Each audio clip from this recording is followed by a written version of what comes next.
19世纪末正值工业革命，咖啡需求量剧增。此时，咖啡豆种植地发生了一场大面积虫害。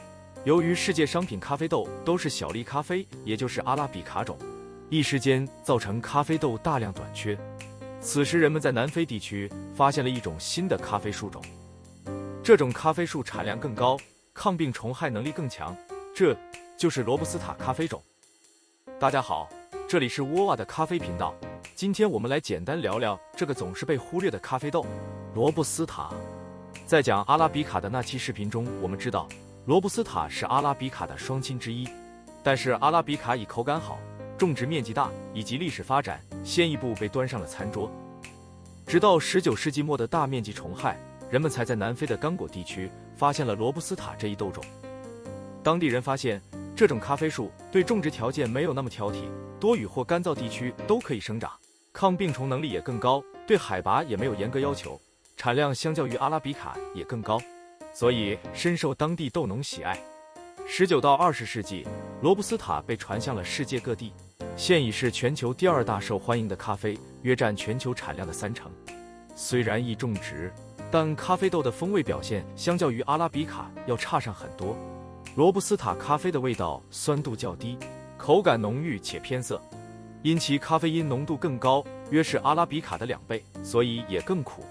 通常会被用于速溶咖啡和浓缩咖啡豆中的拼配豆里。随着杯测流程的规范普及，两者在杯测的对比下，风味差别更明显。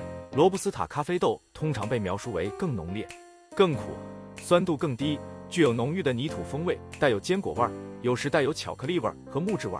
于是，罗布斯塔也被冠上了次等咖啡的名头，销量远不及阿拉比卡。即使如此，罗布斯塔也约占世界咖啡产量的30%。但是杯测对罗布斯塔来说会不会有点不公平？罗布斯塔的风味在高压萃取的条件下才会表现得更好，这也是为什么罗豆现身最多的地方就是浓缩咖啡。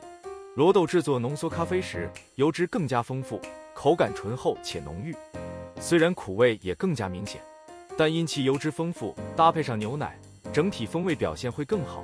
与阿拉比卡混合时，罗布斯塔可以增加整体风味的深度和平衡，从而产生一杯更复杂、更令人愉悦的咖啡。目前，罗布斯塔最大的生产国是越南，其次是巴西。由于产量高、易种植，因此价格也更低廉，这也是罗布斯塔被瞧不上的原因之一。很多咖啡店或者咖啡豆商都会在包装上写上100%阿拉比卡，极力与罗布斯塔撇清关系。但罗布斯塔也有春天，因其在浓缩咖啡方面的优异表现，将其与阿拉比卡混合制作而成的拼配咖啡豆，风味极受欢迎。比如 Lavazza 的一款拼配豆，就是用30%罗豆和70%阿拉比卡豆混合而成。在现如今的精品咖啡时代，罗布斯塔是否更难发展？罗布斯塔咖啡树种还有个特点，它是异花授粉的植株，也就是说，在授粉时，花粉来源于其他花朵，其他咖啡树的花朵也可以。这就代表着理论上，罗布斯塔咖啡有着无限的可能。